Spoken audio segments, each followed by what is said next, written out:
7, baby! Nothing easy! How are you going? This is NBA Straya. It's Friday, June 20, aka your old mate Jim's birthday. Happy birthday to me.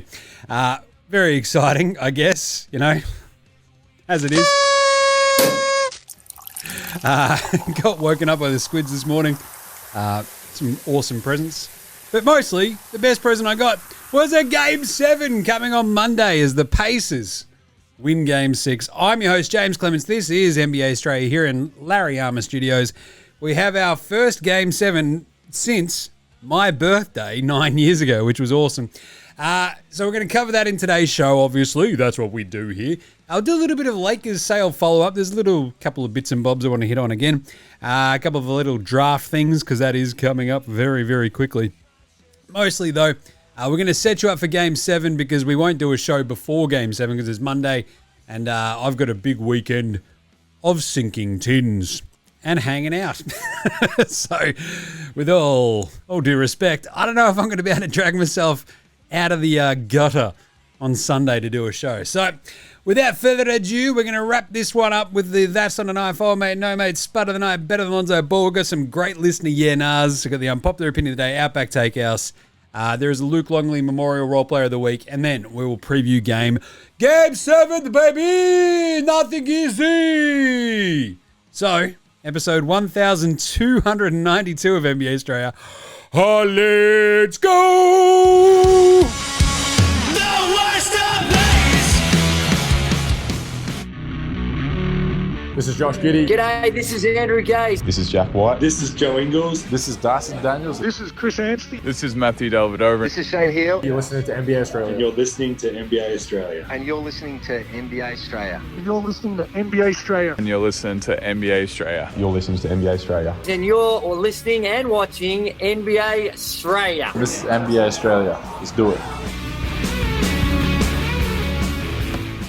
Watch out for the shack attack! Oh, you better watch out for the results watching attack if you're OKC.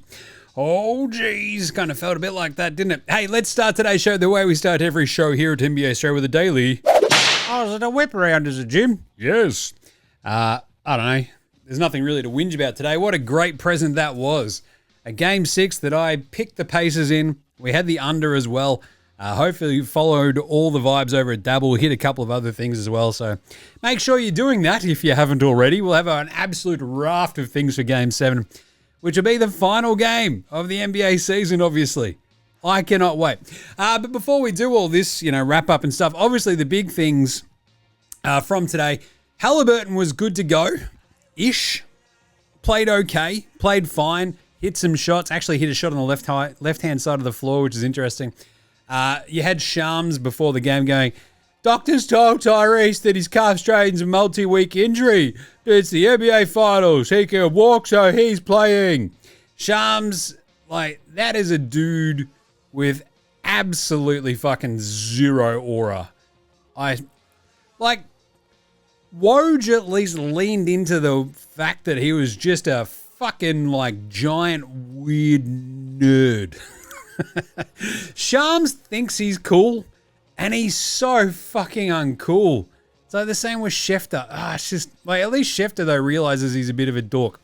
Whatever. Anyway, so Halliburton is it's very much in the LeBron territory. It's like, I was basically probably with a broken leg, a broken wrist, broken face, but I gritted through it. Doctors told me I wouldn't be able to play for months, but I played through it. But LeBron, you lost in the first round. You're like, oh, no, yeah, it's what happens.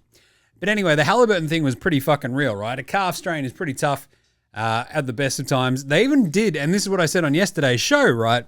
They did bring up the fact before, in the broadcast, that they'd spoken to him about the Kevin Durant situation back in 2019 when he had the calf strain and then tore his fucking Achilles, which is terrifying. Why are you talking to him about that? That's fucking chaos. Talk about fucking touch wood. Anyway, speaking of which, my legs are fucked from doing the physio yesterday. Jesus Christ. Working around all those other muscles in order to strengthen up the Achilles and shit. Fuck me dead. At the same time, though, I am an old man now, and if I blow my Achilles, it's fucking OVER. So I'm doing everything I can to ensure that I don't do that. After last weekend as well, so the community cup, I was kicking the footy around with the older squid, having a great fucking time on Vic Park, and then it's just, you have those moments where kicking the footy's not too bad, but it's the going to get the ball as the 6-year-old has kicked it towards me and it's fucking gone over here, and you sort of just launch off that left foot a little bit and you're like, I've got to take this easy. But we're fucking kicking the footy for like, I don't know, 45 minutes at a time and all this sort of shit. So, yeah, I've had a rough fucking week with the Achilles, but we're getting there. Anyway, Halliburton was good to go. Played pretty well as well. But it was an interesting balance, and I'll talk about that when we do the game wrap. Other news. Ime Udoka. The Knicks' master plan here, when they were going on their coaching search, might have actually been some weird fucking awesome genius by Leon Rose and co., just to engender some great feelings amongst the coaches of the NBA, because all the Knicks' interest has done is gotten dudes paid by their existing teams. What do you mean, Jim? Well, Ime Udoka just got an extension, basically a long-term contract extension that has gone into 8 figures, so over $10 million a year, basically after the Knicks came and knocked and went, hey, can we have Ime Udoka? Can we have a chat with him? And Houston are like, no, he's our coach. And Ime Udoka's like, you better pay me more then if I don't fucking start kicking up a stink and rooting your wives. Everyone's like, shit, that's Ime Udoka. He'll fucking do it. So anyway, Billy Donovan from the Bulls, he got an extension. He got paid as well. This is what the Knicks are just doing. It's kind of genius. It's like, everyone loves this. We're just getting dudes paid. This is great. We're raising the fucking like ceiling for all these coaches and their salaries, sucked in losers. Kind of don't mind it. Anyway, so Ime Udoka, look, he's obviously been a very, very, very good coach since he basically took over the Celtics. Did some rooting, got booted, took over Houston. Hasn't done rooting apparently, but is winning lots of basketball games, which is fantastic. What is it? They won 59 in the 59 games in the 3 seasons before he got there. They've won 93 since, so not bloody bad. And then last 2, Lakers. Now, we mentioned this on yesterday's show. Obviously, the $10 billion price tag, or at least the evaluation of the Lakers, is chaos. And there is now even rumors it could go even higher as they sort of like move stuff around, what the final deal actually looks like. 10 billion is the first reported number. It could go higher. I did see 12 billion being floated around, which is pretty crazy. But the biggest thing about this is, so the folks buying it, essentially, so the dude owns the Dodgers, owns a shit ton of other stuff, and just has absolute fuck you money, right? Just terrifying, like bags and bags and bags of money behind it. And the Lakers, despite being like one of the premier, just incredible marquee franchises of the NBA, they've always been just like a family business since the Jerry Buss bought them, and the Buss family has been running that team for a million years. The thing is, like, that was kind of, they never had the world's deepest pockets. Yes, they would go into the luxury tax, all that sort of stuff. But this is another level of absolute fuck you money, right? Where they don't have to worry about any of that sort of scrimping and saving and all that sort of shit. This is going to be the best of the best. This is like, similarly how like Steve Ballmer taking over from Donald Sterling just completely transformed the Clippers. He should have changed their name, I'm just saying. But potentially the Lakers could be even more of a fucking juggernaut they are. And it's chaos. With a fuck ton of money behind them. You can see what they did with the Dodgers. You can't do that in basketball because you've kind of got a hard cap. You do have a hard cap. Like, we pretend like it's not a hard cap, but it's a fucking hard cap. Baseball, it's a little bit easier just to go, fuck it, we're going to keep spending. NBA, it's a little bit tougher, but it's also the behind-the-scenes sort of shit, right? It's like all the other stuff where you just keep pumping money into the behind-the-scenes stuff, more staff, more support, all this sort of shit. And, I don't know, it could go bigger and bigger and bigger, and the Lakers, I hate it. Ugh. The Lakers stink! And they're worth $10 billion. And then the last little one, Ace Bailey, prospective 3rd pick in the NBA draft, has basically cancelled his workout with the Sixers. He's like, nah, which is awesome. And the Sixers like, fuck it, we might still take him anyway. Which is 100% the funniest outcome here, right? For the Sixers, because Daryl Morey doesn't give a fuck. He's going to be like, oh, I don't give a shit. I don't think Maxey worked out with them as well. I don't even know if McCain did, this sort of stuff. So Ace Bailey trying to throw his dick around, he's like moron agent, allegedly sort of going, no, we want to go here, and trying to force their way to a bit of a team. It's like, you thought you was Kobe? Come on, Ace, sort yourself out. Awesome name though. Ace Bailey is either going to be a horrible bust or an absolute horrible bust or a superstar. There's absolutely nothing in between. Hey, let's wrap up an awesome Game 6 wrap of the NBA Finals. Oklahoma City 91, the Indiana Pacers of Indianapolis, Indiana, 108. Geez, Jim, that's a 17-point beatdown. Yeah, and it wasn't even that close. That comes with the benefit of a bunch of garbage time fourth quarter points. This, after being down 10-2 at the start of this game, where they missed, I think they went 0 of 8, did the Pacers. Then, after 4 minutes, they hadn't hit a shot. They'd hit a couple of free throws. They get like a Siakam and one, Nembhard hits rainbow threes, and off they fucking go. It was absolutely crazy. So this is 91-108 with the benefit of the fourth quarter being 31-18 in favor of OKC. Jesus. So it gets like, what was it, 90-60 at one point?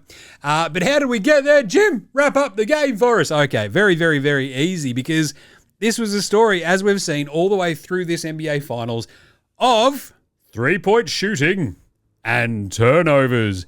That is so much about literally the result of almost all of these games so far in the finals. It's come down to turnovers and three-point shooting. You think about game one, how Indy come flying back and win that game again and stun OKC. You think about game three, where Indy just absolutely light them up, put them to the sword. Awesome. OKC in game four, the massive comeback, the defense, the turnovers fuck up Indy. Boom. Game 5, got a similar kind of vibe. And then this one, it was the turnovers for OKC and the lack of threes that really, really sank them. They had 3 turnovers really, really quickly. Nembhard was scoring in the paint. He had 8 points like really quickly. Toppin hit a 3 early as well.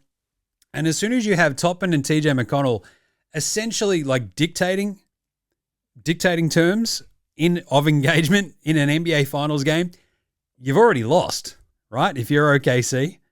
It was brutal. You got Indy Delhi just stealing all of these balls. Toppin had 2 threes in the first quarter. Halliburton hit a 3. He hadn't hit one for ages. And OKC just were fouling too much. They weren't hitting threes. They got a couple of shots to go at the end of the first quarter, and it was actually only a 3-point lead after that. It was 28-25 after it felt like Indy dominated.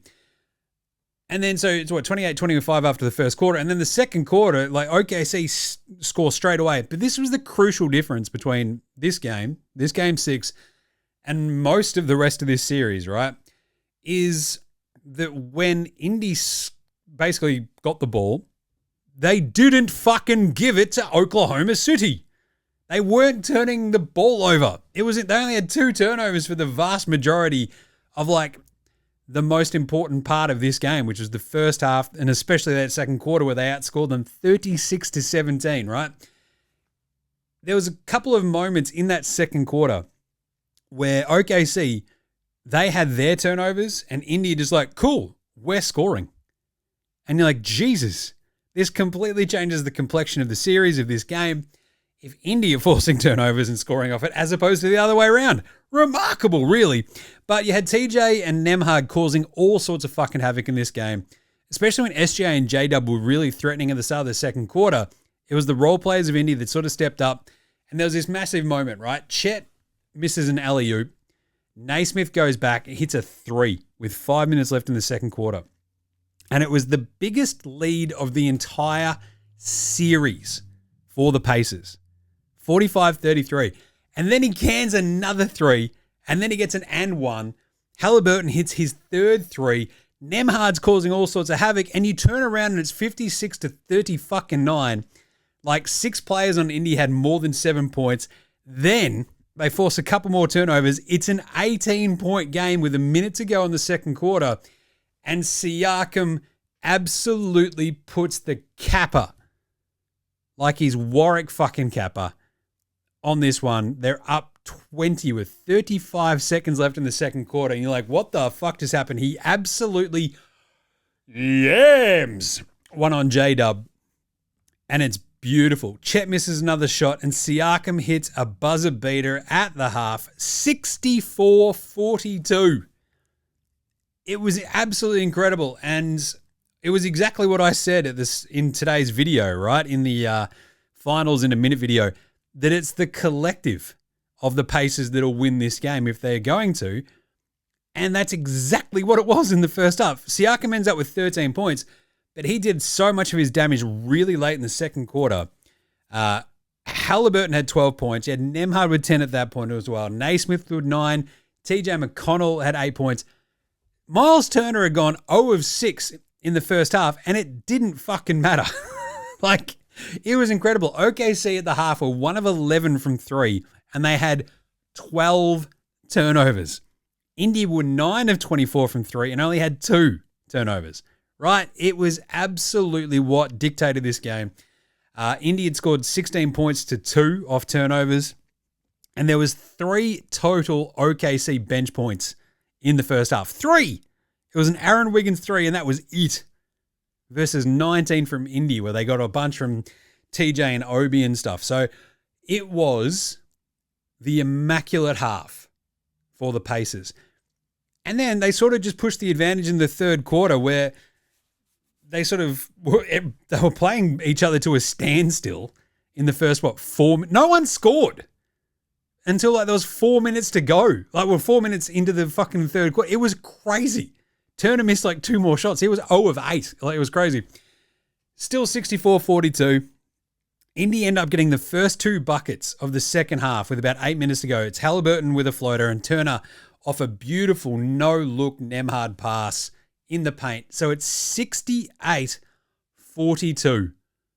Absolutely crazy. And then they get another one. Shepherd gets in on the action. It's 70-42. It took OKC 5 minutes to score any points in the second half, and that was almost all she wrote. They finally forced an Indy turnover. That was only their third of the game. Hartenstein gets some free throws. Toppin, though, just goes, that's cute, fuck you. It's 70-46. Bang, he's a 3 on your head. And at that moment, you're kind of like, oh, well, geez, Indy, you're just going to run away with this. And OKC are like, nah, just fucking settle down. They pull it back to an 18-point game. Isaiah Joe hit a 3 and stuff like that. And Indy, the way they responded, so I think I tweeted out the last 5 minutes of the second quarter, they played it so clean. It was beautiful to watch from Indy. The same thing kind of happened in the third quarter, where they had this 9-0 response and just took control of the game again. You're like, Jesus Christ. And they cap it all in that third quarter with that buzzer-beating 3 from Ben Shepherd that put them up 90-60. What the hell? OKC at that point were 3 of 20 from downtown, had 16 turnovers versus 7 from Indy. Indy had hit 14 to 35 from 3, and boom. The benches were in to start the fourth quarter. You're like, oh, this is OVE. Then a couple of little OKC buckets. They put the starters back in for the Pacers. They basically ice it out, and you're like, all right, they're up 25. It's 100-75. And Johnny FURPHY comes in for the last 5 minutes. And they roll the rest of the way. Obi Toppin hits a couple of big buckets and pack her up, boys. You are done.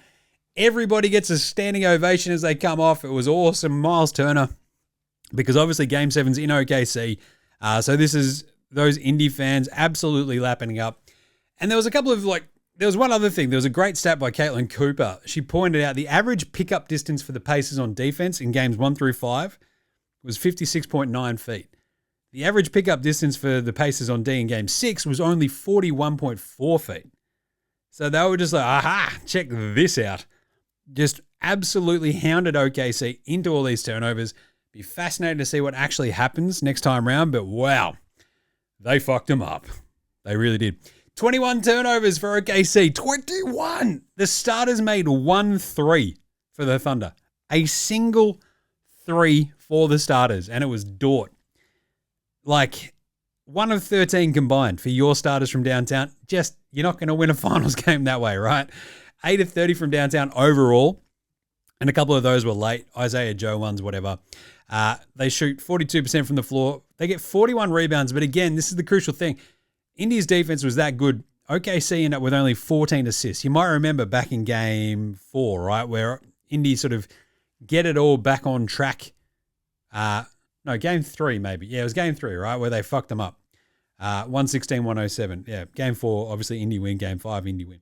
OKC win 4 and 5. So the way Indy did that was like just the defense clicks into gear, force all these turnovers, pull the assist numbers down, and you can run away with it. It's exactly what happened again. Will it happen again in game 7?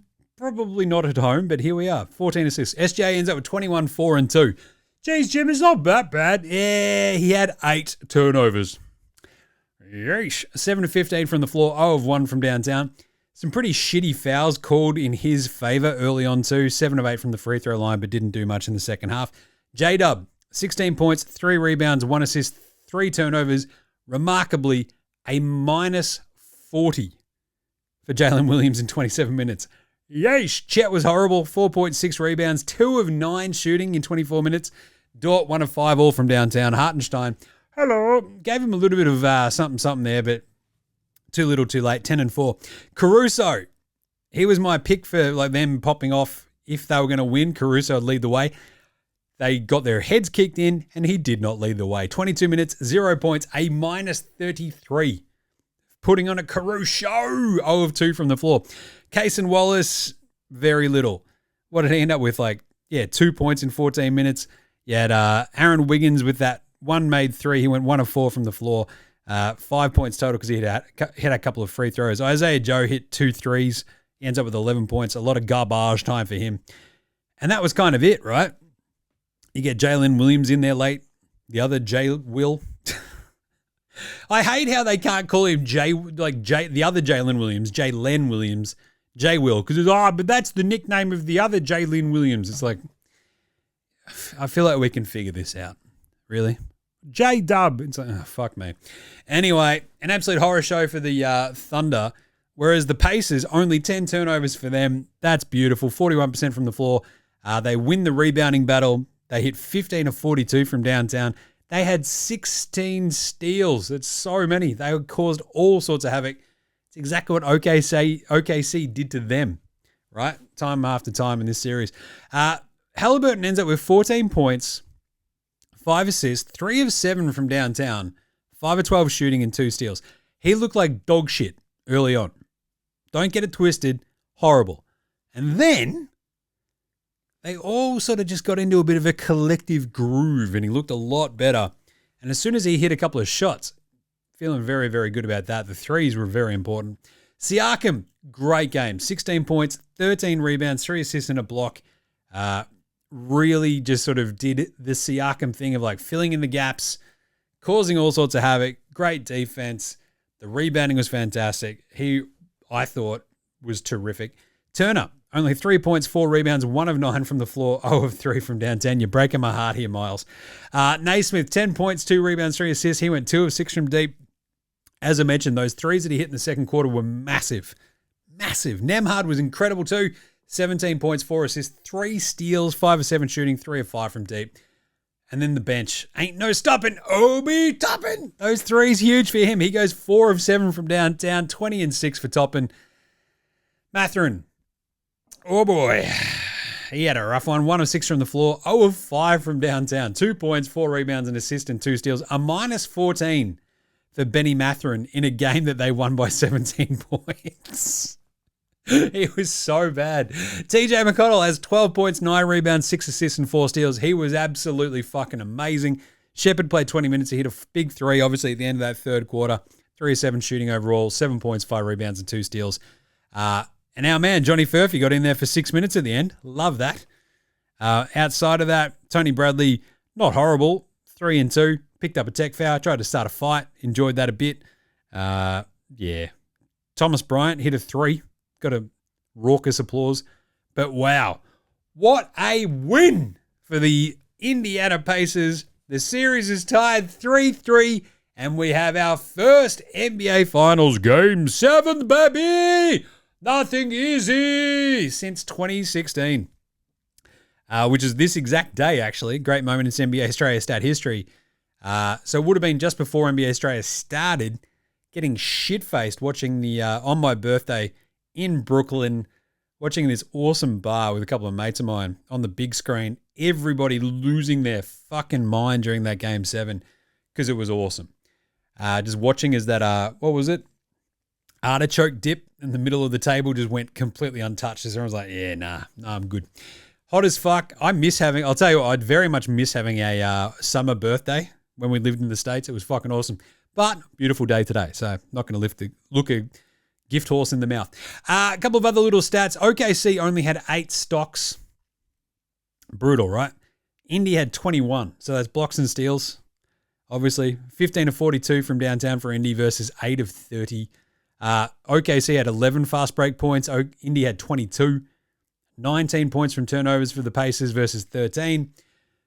Literally, each of these games essentially has come down to like controlling the pace, controlling the tenor of the game, and not turning the fucking ball over, right?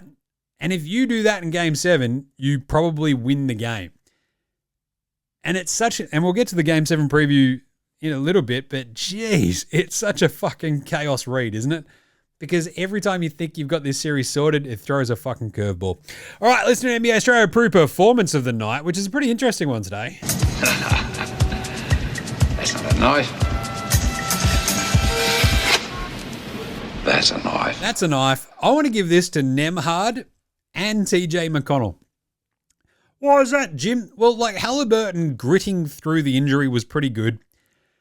He was a bit of a liability early, sort of like played his way into the game, which is very, very good. And Siakam was really just there, do everything Swiss Army knife, which is his perfect role.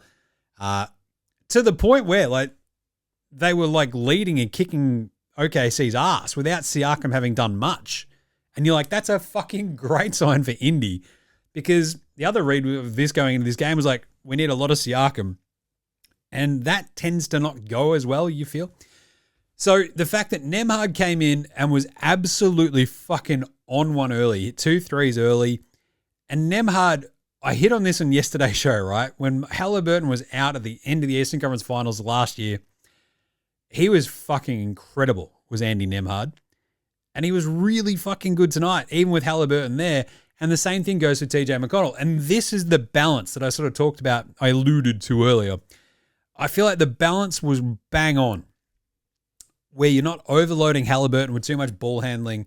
You're sticking him on the corner in defense, but you're just not relying on him. Everything you get from Halliburton is found money because you're running just so much more through Nembhard and TJ McConnell. And it was kind of weird because it felt like OKC, despite having had a couple of days to prepare for this exact moment, were kind of like a bit weirded out by it. They're like, I don't know what to expect.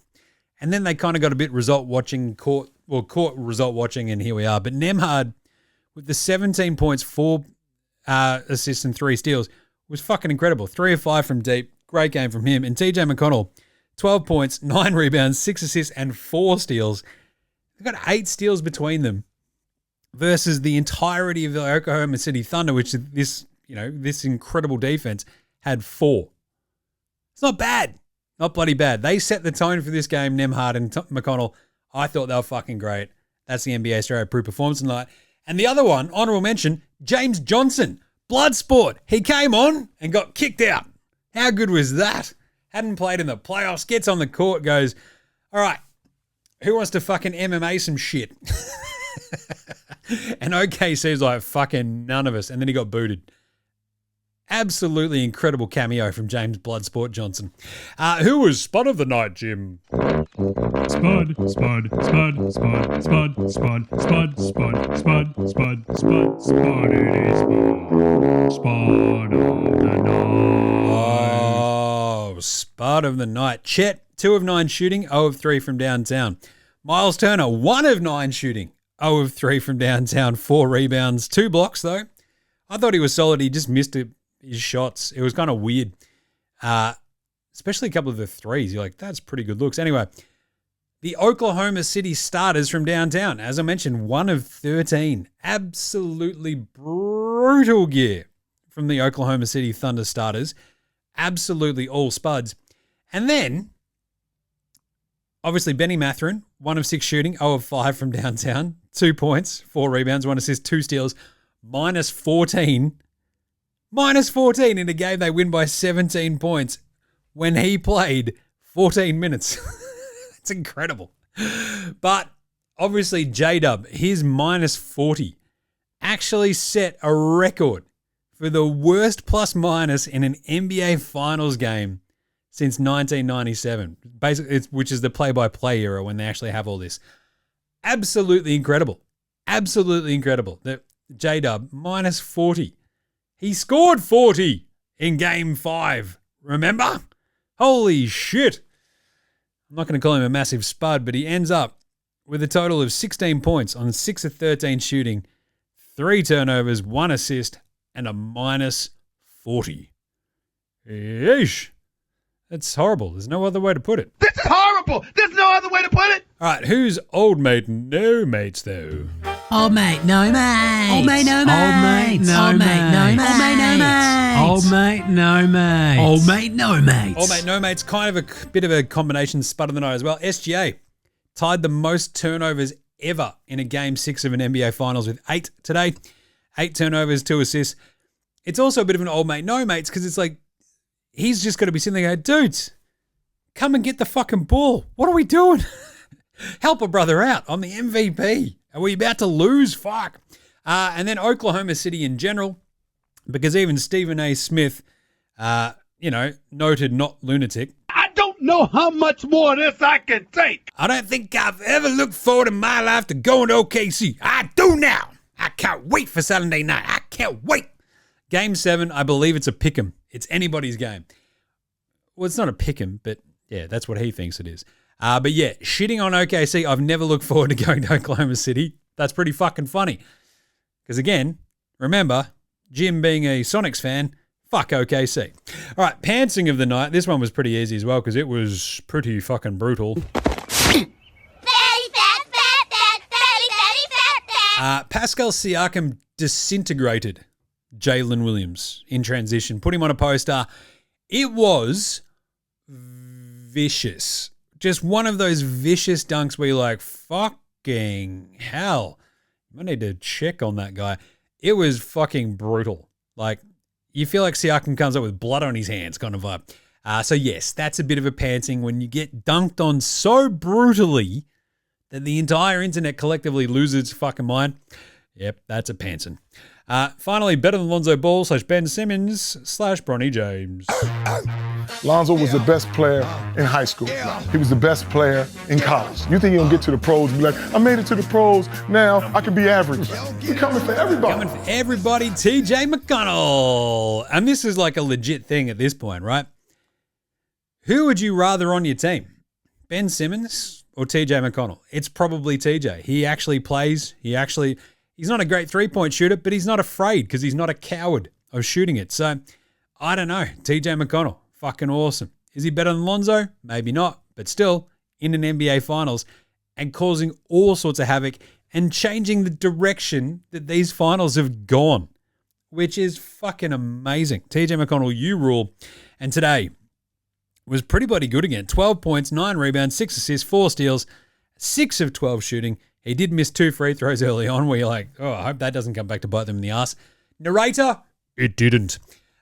Great job by him. TJ McConnell, you rule. All right, everyone's favorite. It's time for Magic Tweet of the Week.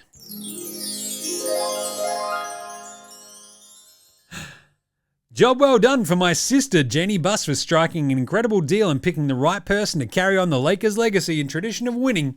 Mark Walter, my business partner and friend. Mark Walter is the best choice and will be the best caretaker of the Laker brand. The proof is in the pudding on what he's been able to accomplish with the LA Dodgers. Mark has been nothing short of a winner, notching 2 World Series and 11 NL West Division titles in the last 12 years. Thanks, Magic. His favorite, though, is he loves this one. Just like I thought when the Celtics sold for $6 billion, I knew the Lakers were worth $10 billion.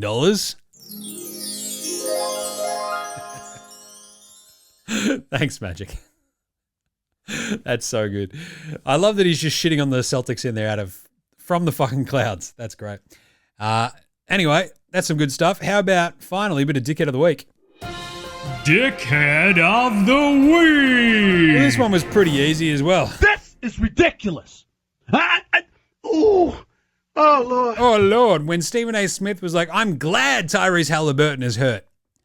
As soon as he said those words, you're like, oh, you're a fucking dickhead.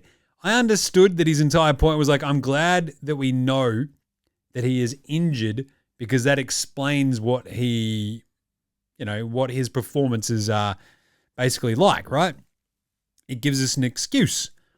But the way that you come out, you literally speak for a fucking living here and you get paid a horrifyingly large amount of money and you say dumb fuck shit like, I'm glad Tyrese Halliburton's hurt. You should get slapped in the back of the fucking head by Malika Andrews or Bob Myers or Kendrick Perkins when you say that. It's as simple as that. Dickhead, Stephen A. Smith. All right, let's take a quick break, come back with some yeah-nahs right after this. This is Cam Glidden. This is Anthony Drimmick. This is Mitch McCarron. This is Jason Kadee. This is Darryl McDonald. Hey guys, this is Hugh Greenwood. Yo, what's going on? This is Illy. This is Mark Worthington, or commonly known as Wortho, and you're listening to NBA Australia. You're listening to NBA Australia. And you're listening to NBA Australia. And you're listening to NBA And you're listening to NBA Australia. And you're listening to NBA Australia. And you're listening to NBA Australia. You're listening to NBA Australia.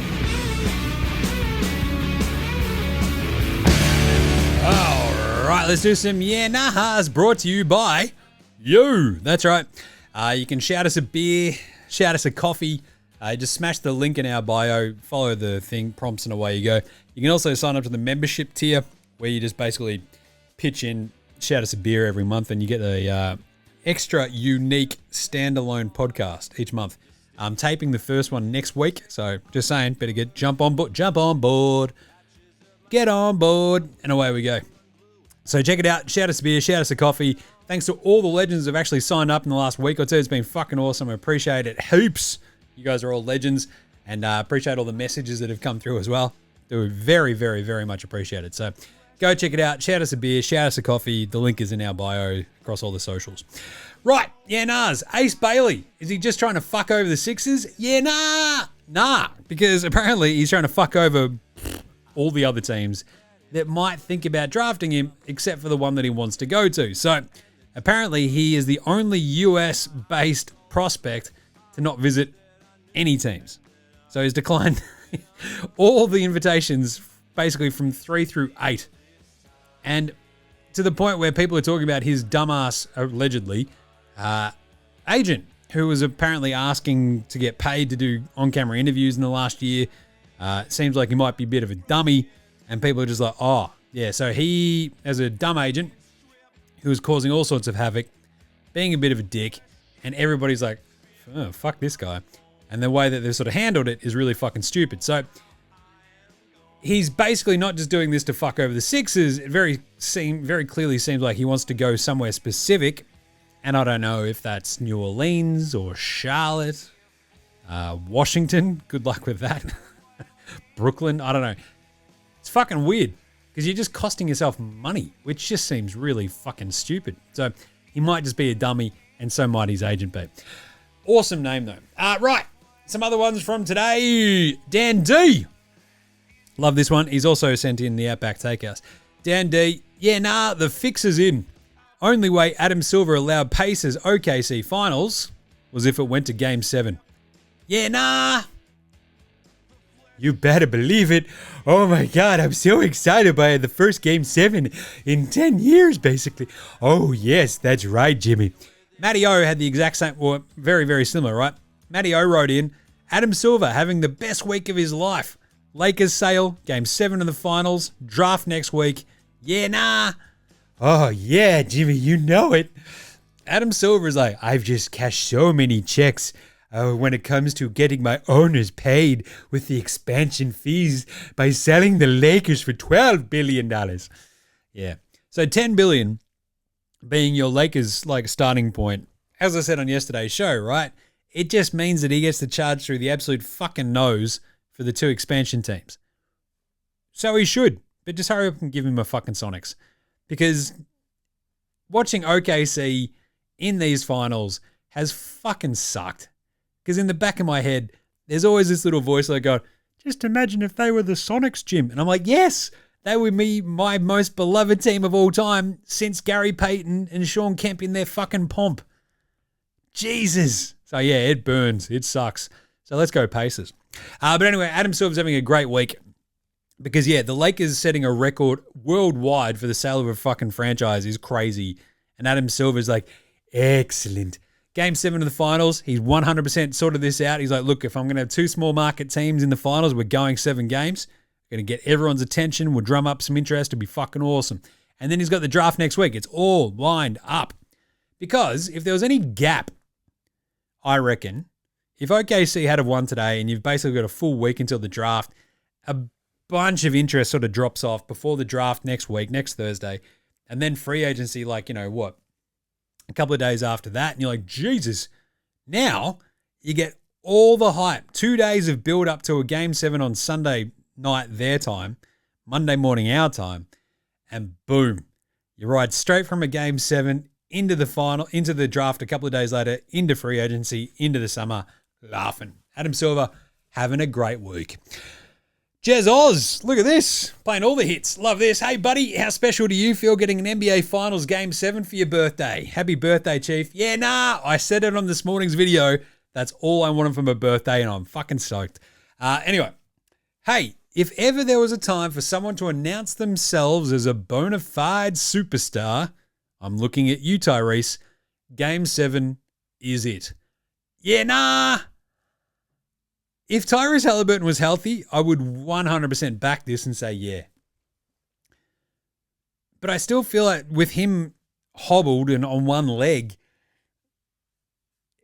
could he I don't think he's got it in him to drop like a 30 and 15 and 0 turnovers against this OKC defense on the road. So it would be, it's not quite Willis Reed shit, but it's like the next level down if he came out and had an all-time fucking game and led them to a win.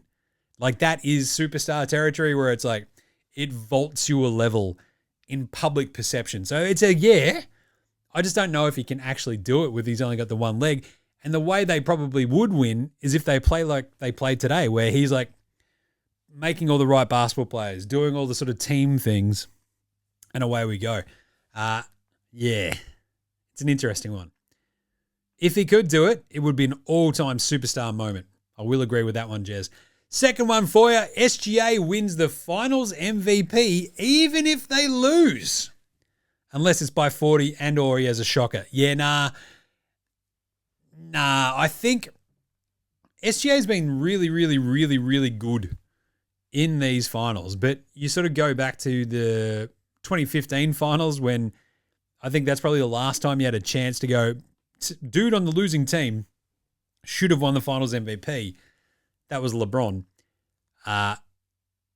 Losing 6 against the Warriors, Iguodala wins the MVP. It was a bit fucky. Steph should have won it because you give it to the dude on the winning team. Nobody's done it basically since, Jerry West. I just don't know if SGA gets it. If they lose, they'll give it to like Siakam because he's been super solid every game. Yeah, so I'm just saying, time to hedge your MVPs with Siakam right now. It's an interesting convo though, isn't it? If they lose and he drops like 40 and it's a close game, what is there, 7 voters? I wonder if they could still go for him. Be very interesting. But I still think it's Siakam because if Indy get over the top of them in Game 7 on the road, he probably does a little bit something. Matty S., he says, you reckon OKC phoned it in to win at home? Yeah, nah. Yeah, I reckon they sort of phoned it in. Basically, after that big flurry, they were just like, ugh. They looked a step slow. They look just a little bit not engaged. And this is what I hit on early. This is a bit of the unpopular opinion of the day. Now look at me, please. Look at me. Look at me. Look at me. I don't think we talk about enough... we don't talk enough about result watching. Like, anytime a team is sort of cognizant of, oh, fuck, we're going to win this fucking title in 6 games. Holy shit. Or knowing that you have a Game 7 at home, it fucks you up. It happens in footy, happens all the time in basketball. Like, happens, to be honest, in the NFL as well. Like, when you sort of start thinking about the next round, we saw it just these playoffs, right? Was it the Lions and shit? When you start playing the results rather than the team, it fucks you up. He also added, the MVP curse is still on, Jim. Yeah, nah, yes. And this is exactly fucking it, right? The last time the MVP actually won the title, I think, was 2015, which is pretty crazy. Steph Curry won it in the year that they basically took it, because 16 they lose. Steph was the MVP that year as well. Rusty wins at 17. They get knocked out in the first round. Harden wins it at 18. They lose in the Western Conference Finals. Giannis wins it in 19 and 20, loses both years in the Eastern Conference Finals the second round. 21, 22, Jokic wins it, 20 and doesn't win the title. 23, Embiid wins it when Jokic wins the title. 24, Jokic wins it, goes out in the second round. So here we are. We're at the point where the MVP curse, you win the MVP, you don't win the title. Got to go all the way back to 2015 to actually see that happen. So maybe, right. Anyway, Game 7s. This is also the unpopular opinion. Look, it's going to be fine. We've had some incredible Game 7s. Cavs Warriors Game 7 2016 was the last one we had. 2013 Heat Spurs. That was just, Game 6 was the chaos Ray Allen shot game. Then they go on to win that one. It was just fucking nuts. Lakers win the 2010 Game 7. That came down to Boston not being able to fucking rebound because Rasheed Wallace was cooked. And yeah, Spurs win in 2005 in 7. Bit of a blur. 94, Rockets win it in 7. Pretty good. 88, Lakers win it in 7 over the Pistons. Pretty interesting. 84, Celtics win it in 7. There's not a long storied history of Game 7s being awesome, especially when it comes to finals. I think it's just so tight. But I reckon the 2010, 2016 ones, we might get that again. These two teams are so fucking evenly matched. I can't wait. And I reckon we're going to get a really good one. How about this one from Dan D for the Outback Takehouse? It's Friday at Outback and it's also Jim's birthday, so we're doing 1 million beers. That's right, 1 million beers for the price of 1 beer. Only at Outback. Get fucked up in honor of Jim's birthday. Only at Outback. And today's Flame Grilled take is thinking about your yeah nah as to whether or not you'd sell the Lakers. I agree. That has to be the final level of wealth. So I reckon the Bus family never sell off the majority stake after the first transaction, as Adam Silver helps them with a legal loophole. So Bus stays in control, gets paid, and the world knows the value of the Lakers. Then Adam Silver also has even more ammo to up the price of his expansion teams. Only at Outback. Holy shit. I'll tell you what, I actually love this, because anything that's like a conspiracy about Adam Silver going, oh no, we're not actually going to sell the Lakers, but they're valued at $10 billion, which means you have to give me and all of our owners $6 billion to put a team in Vegas and Seattle. I 100% agree. I love the idea of the Lakers somehow going, well, give us a big chunk of coin up front, and then they renege on the rest of the sale and go full A-Rod, Mark Laurie versus Glenn Taylor there in Minnesota. It'd be fucking funny because then the Lakers get a cash injection, the Buses make a fuck ton of money, they look awesome because they're in charge of a $10 billion franchise, and they regain control or retain control. Just saying. Up here for thinking, down there for dancing. Right, Australian Player Watch very quickly. Johnny FURPHY got out there today. Love to see that. He got 6 minutes, I think, in the end. He had 1 turnover, didn't take a shot. That's okay. It's just good to see his luscious hair out there, wasn't it? And it was a bit of a shame to see that the Pacers didn't try my Outback Takehouse from the other day, where it's like, put Caitlin Clark in a Johnny FURPHY wig and just throw her out there and just see what happens. But anyway, bit of a shame. Good job by Furfs. Good to see him in the intros. How good are those player intros, by the way? Like, I see the player intros all the time anyway because I always am just watching on League Pass. But it was awesome just to see like the extra sort of production that they're even throwing into it on through the League Pass ABC broadcast. So that was pretty cool. Andrew Gaze, no. What do? We do it's Friday, so we'll do a Luke Longley award. And this one's pretty simple, I think, for today because we've just got to give it to TJ McConnell and Ben Shepherd. There are a couple of dudes who exactly know their role. It is like, you could also, if you want to go with the Luke Longley idea, Tony Bradley. There is a dude who basically plays like Luke Longley as well. Right? I love him. 6 minutes today for Tony Bradley. 3 points, a +7. Not bloody bad. He got 2 rebounds. He was just everywhere causing all sorts of havoc. That's some Luke Longley stuff. But Ben Shepherd and TJ McConnell, they know their limitations. They don't try to do too much. And they just do their fucking job. That's the Luke Longley Award winners right bloody there. All right. Let's do a quick Patty Mills Game Day Baller Game Day Twitter check-in. All right. Patty Mills. Oh, I think we actually had a Luke Travers update. Oh, he was out west. He was at the footy last night watching the Bombers. Cool. What about Gids? He's got an update as well. He was at that weirdly furnished house that he's got where there's like nothing there and like a giant TV on the wall and like nothing else in the room watching Game 6. So on your Gids. Love that. All right. Let's preview a Game 7 because we won't do a show on Sunday because your mate Jim will be cooked after going out tonight, tomorrow. Because I'm going to the footy tomorrow, going for a big fucking feed. A bit of a celebratory one. It's going to be good. And then Sunday, got a fucking another lunch and then a dinner. So I literally don't have time to do a show on Sunday. So we'll do a video still on Monday morning before the game with all the updated picks. But at the moment, this is how we land, and this is it. It's the final game of the 2025 NBA season. Game preview! Thanks, Inadvertent Bane. Not a problem, Jim. How's your birthday going? Bloody good, and I hate to be a tin in about 20 minutes. I'm getting thirsty, he says. It's my birthday. I can drink when I want to. Anyway, remember you can follow all the vibes over at Dabble. Use the code NBA Straya. Sign up using the link in our show description or the link in our bio. It's all there. Thanks to all the legends who have actually followed along. You all rock. This is your last chance for this season before we start going just back to NFL in September, etc. But NBA Straya, follow along, copy all the stuff.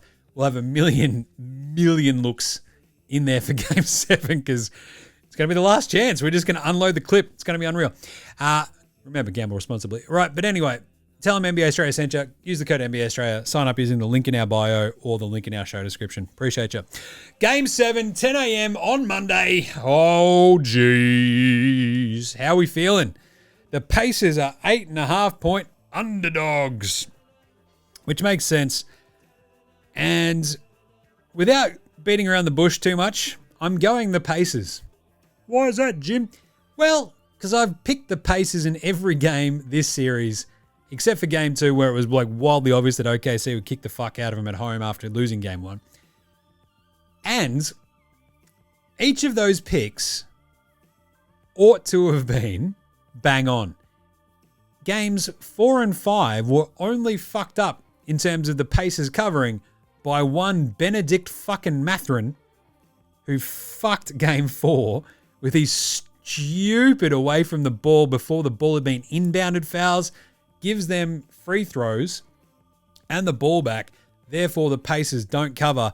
And then at the very end of Game fucking 5, just as he's about to cover and get a cheap layup at the very end of that game that would have given us the cover, he turns the ball over instead and they dribble out the clock. And you're like, are you fucking serious? So the Pacers literally ought to be 5-1 so far. And as I said in this morning's video, I just don't underestimate the Pacers ever anymore. I can't. They will fight. They will fight some more. And if you want to take Indy plus 8.5, that's where I'm going to go.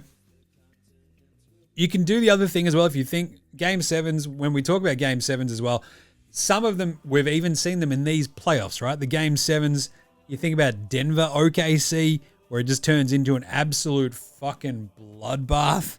Was it Wolves? They beat the Wolves by 30 in their closeout game, but that was like Game 5, wasn't it? And they smashed the Nuggets by 32, I think it was. And you're like, yeah, this is what they do to teams. So we've seen a Game 7 when they've won by 32. I just think the finals will be a lot tighter. I think it'll be a lot harder to really just run rings around Indy. But it does feel like this could be the example of Indy already having played their Game 7, right? This happens a lot in footy, in NFL. They've already played their Super Bowl. They've already played their grand final. Was Game 6 them emptying the clip? Maybe. Their role players all stepped up. It was the collective group that stepped up. They didn't turn the ball over. They hit their threes. Will OKC turn the ball over 21 times at home and only hit 1-3 for all of their starters? Probably not. So I think OKC probably win this one. But I'm taking Indy plus 8.5 because as you've seen this entire series, anytime you count them out, they just fucking come back, bounce back, kick some ass, take some names, play really fucking hard. And I think that's what we're going to get. So I think the over-under is now down to 214.5 as well. So the under hit today. I think we're now 2-4 in terms of the overs and the unders.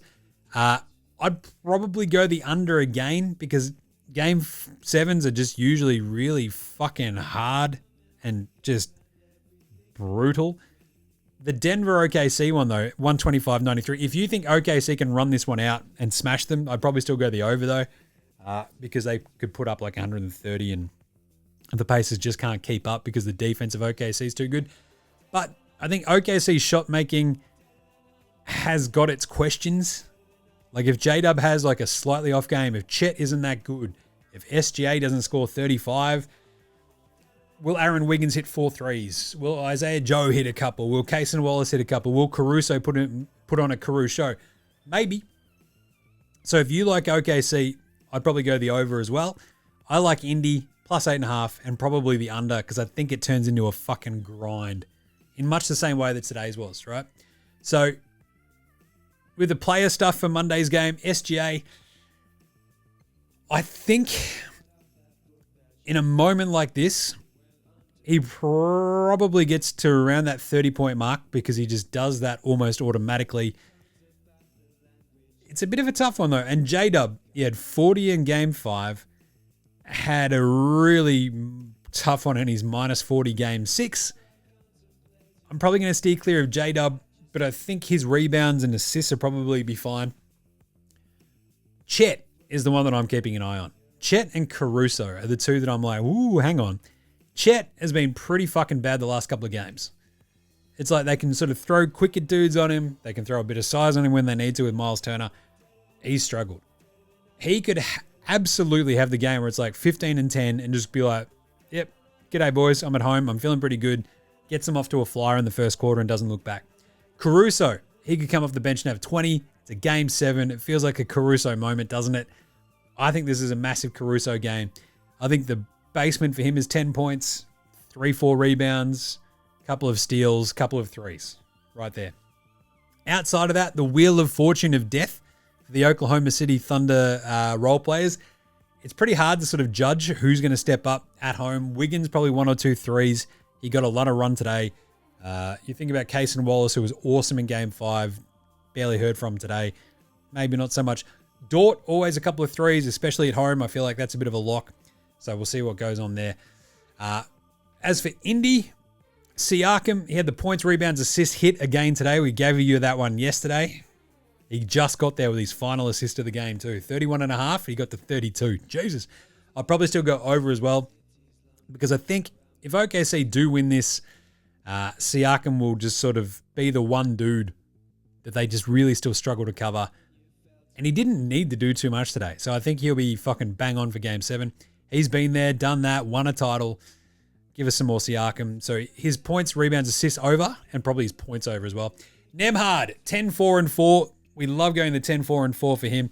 He didn't get anywhere near it with the rebounds today, which was pretty fucking brutal, but you get that on the big jobs. So maybe just the 10 points, 4 assists for Nemhard. He had 17 and 4 today, usually with a steal as well. We're feeling good. Naismith, a couple of threes. He didn't have the rebounds today. It was kind of weird. It felt like Siakam was just gobbling them all up. And Obi Toppin. So probably go back to Naismith, 2+ threes, 10 points, 4 rebounds. Probably about there. Toppin, 2+ threes again.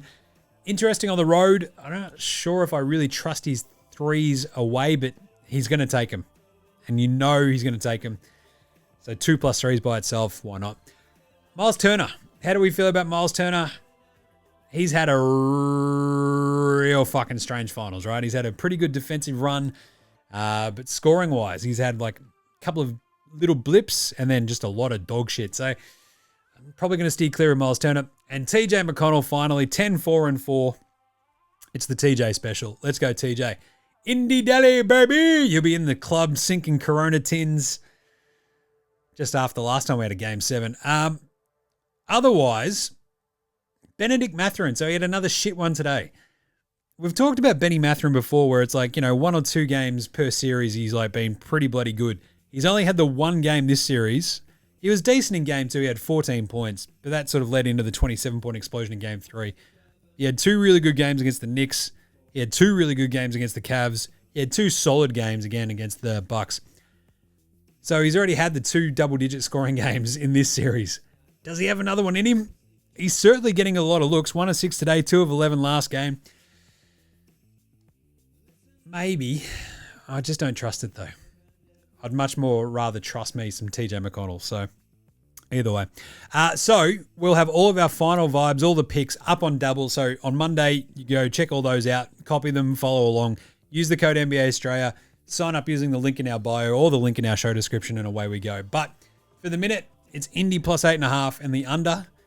We will do a finals in a minute, the finals in a minute video on Monday morning with Jim probably feeling pretty bloody dusty. We might even do a Sunday tins with Jim if I'm feeling up to it. We'll see what happens. But either way, at the moment, we're going Indy plus 8.5. I think OKC probably still win it, but I think Indy cover. And there we go. That's it. Done for today. Done for the week. Done for Jim's birthday. Gonna go sing some tins, eat some food, hang out with the fam, and then have a fucking big weekend of birthday partying, I'll tell you. So, well, we'll have the Monday show after Game 7 to wrap it all up. We will do the videos beforehand, so we might do Sunday tins with Jim, but either way, there'll be a video that pops up, finals in a minute, before Game 7. And what do we say?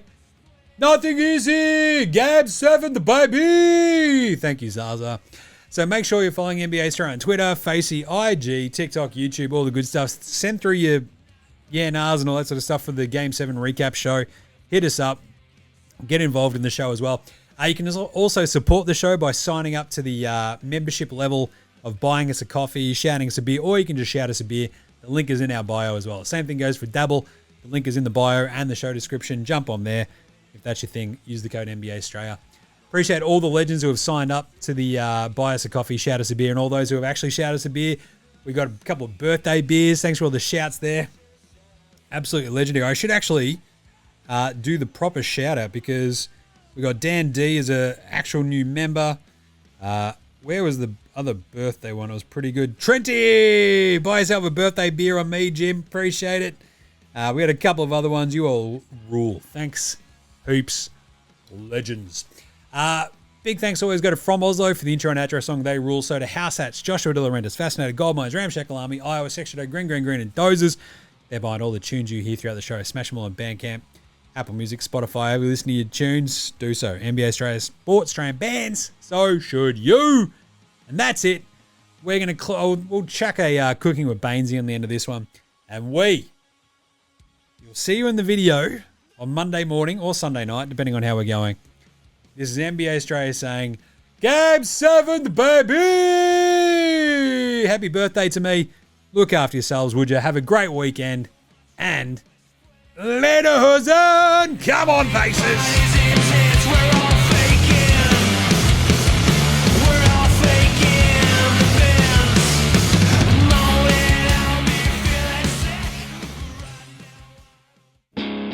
G'day, legends. Your mate Jim from NBA Straya here. That's right, I'm doing a thing at the end of the show. In the business, we call it a thing at the end of the show, I guess. I don't know. Either way, all I'm just saying is just make sure you're rating, reviewing, starring, subscribing across all of the apps that you use for NBA Straya. Jump in the comments, give us a shout. We'll bang you in yeah, nahs. Any other questions? I'll have a crack. I've got nothing better to do, basically. Also, just ask any questions, tell me what you want to hear from the show, and sing out and let us know. And of course, if you want to help support the show, jump on the old dabble, use that code NBA Straya, click on the link that's in the show description or on the socials. It goes up whenever I do the morning vibes, etc. So, if that's your thing, jump on there, use that code NBA Straya, and remember, look after yourselves, would you?